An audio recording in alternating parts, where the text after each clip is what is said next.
Hello guys, in today's video I'm going to give you 5 tips that I use for a better control of my diabetes. So stay close. My very first tip is exercising. I cannot emphasize enough how important exercising has been for my blood sugars.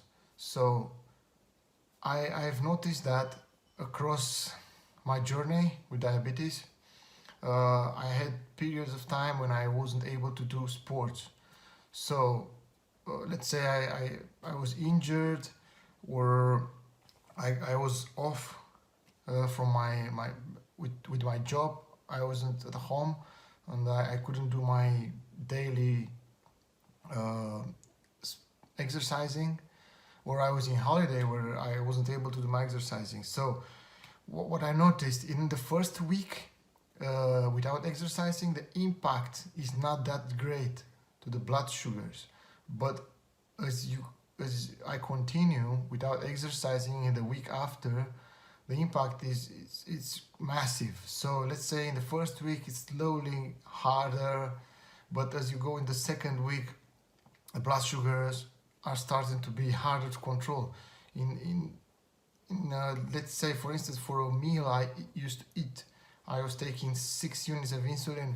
Now I end up needing 12 units of insulin for the same amount, just because I'm not doing exercising. So you can see only from the numbers, I need twice as much insulin just because I'm not doing sports.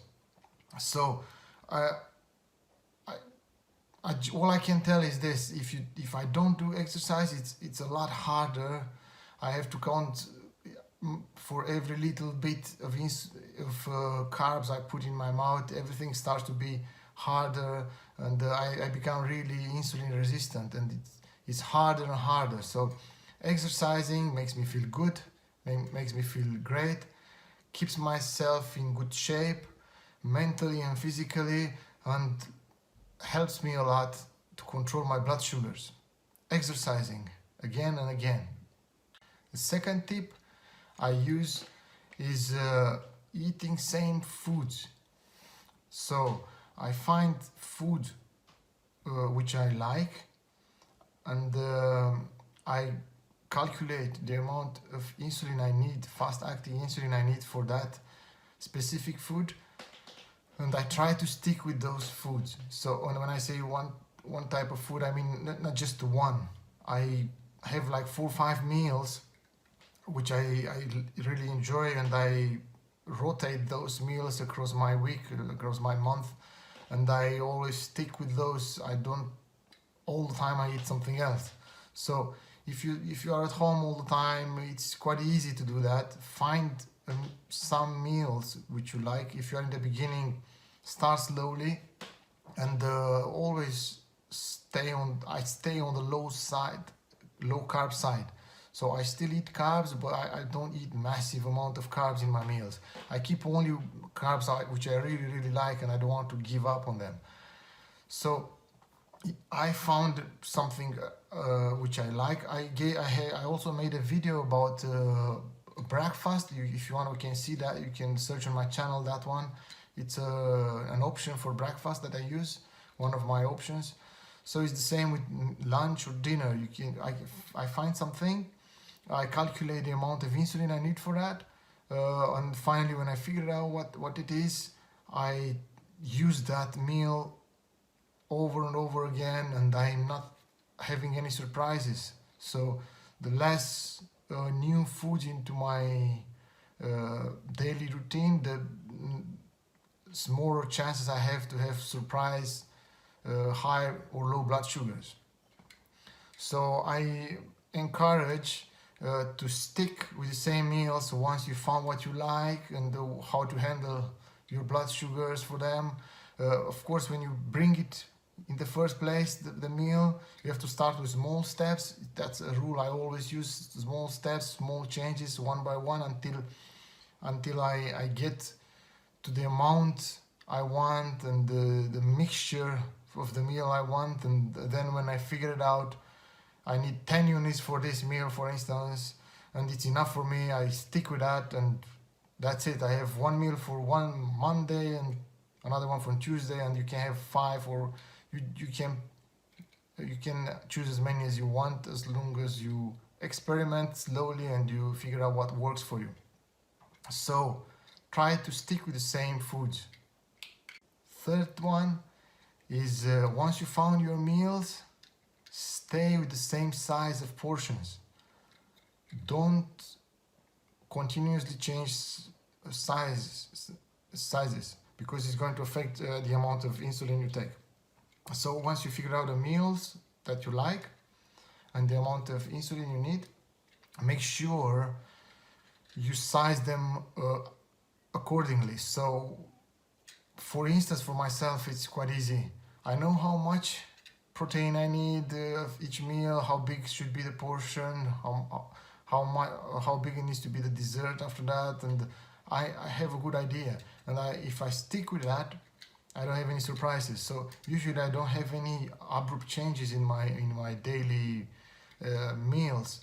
And it's once you need something, it's enough today, should be enough tomorrow, unless you make a longer break in between meals, but usually it shouldn't change. Once you found it, just stick with it, stick with the same size, and you need the same amount of insulin, and that's pretty much it.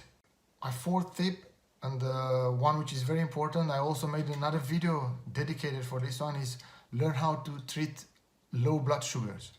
So we all have low blood sugars as diabetics type 1, and it's really important to know how to treat them accordingly. If you take too much sugar, which many people are doing, I used to do that a lot, you end up with a really high, and you end up then with a very high blood sugar, and you have to take another insulin, and then it's dropping again, and you end up with a big mess. So very important to learn how to treat your lows. Don't binge in cookies. Having a low is not a good reason for you to go and binge on all the sweets you crave for. Take the right amount of glucose, looking at how steep is your low, how serious it is or mild, and learning this, you'll avoid any unwanted spikes after your low blood sugar.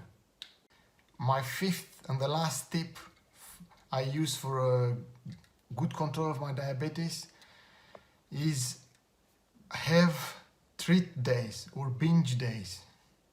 So yes, you heard it right.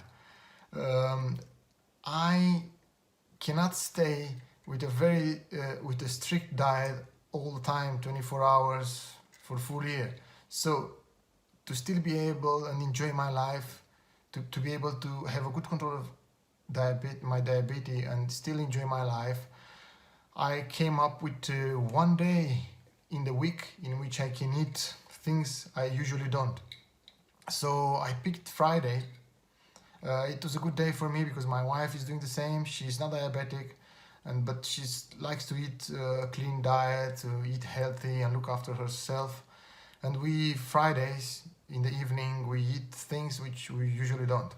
But for me as a diabetic, even doing that, I couldn't just go and eat cakes and out of the blue like that. So as I said, same rule. I started with small steps. For instance, some days I eat pizza.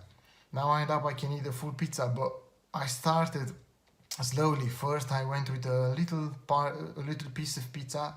I injected a little bit more, and then I waited for the full evening, and I understood how pizza was doing to my body and how much I need. And then the next Friday I took half pizza, and so on until I figured out how much I need. So sometimes I eat half pizza, I have a dessert with a little bit of cake from my daughter, and I tested the cake alone, and then I put them all together, and now I have few special treats I use.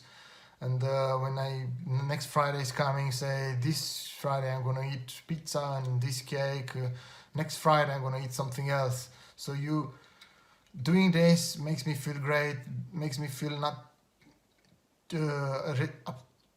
not stopping myself from foods and enjoying my life. If I found it, if I don't do this, I'm very stressful. I begin to be like my life, it's really different, and I feel like I can't do what I want to do, and I didn't like it. And it's very important for the well-being to feel good mentally and not just physically, and this is something I do and I really like it.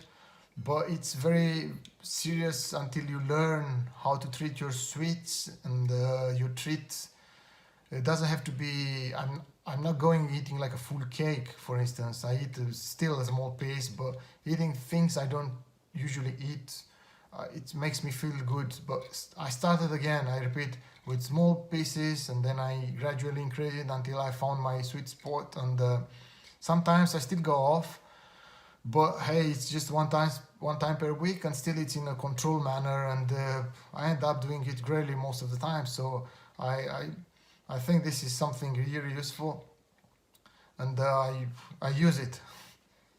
I hope you like it too. Just to wrap up this video for today, so my first tip is exercising needs to be at least 3 times per week. If you can do it 7 times per week, it's great, but at least 3 times per week. My second tip is eat same foods, find your favorite foods, learn how to bolus them and stick with those foods. My third tip is don't change portion size of your foods. Once you found them, stick with the same sizes, and you'll know how to bolus and you won't have surprises. My fourth tip is learn how to treat your lows. Once you learn how to treat your lows, I have another video dedicated to that if you want to find out more. Learning how to treat your lows will make you keep your blood sugars steady in good ranges. And the last one, have treat days. Choose how many times per month you want, per week, or no, per week I wouldn't advise, but twice per month sounds good. This is how I do it, twice per month, sometimes 3 times per month. Pick one day a week and start slowly until you build up your treat, and you know how to dose it. I hope you enjoyed this video, guys. If you did, please give me a like, leave a comment below, subscribe to my channel, and leave some comments with any other subjects you want me to talk about. I hope to enjoy it. Thank you for watching, and see you again next time.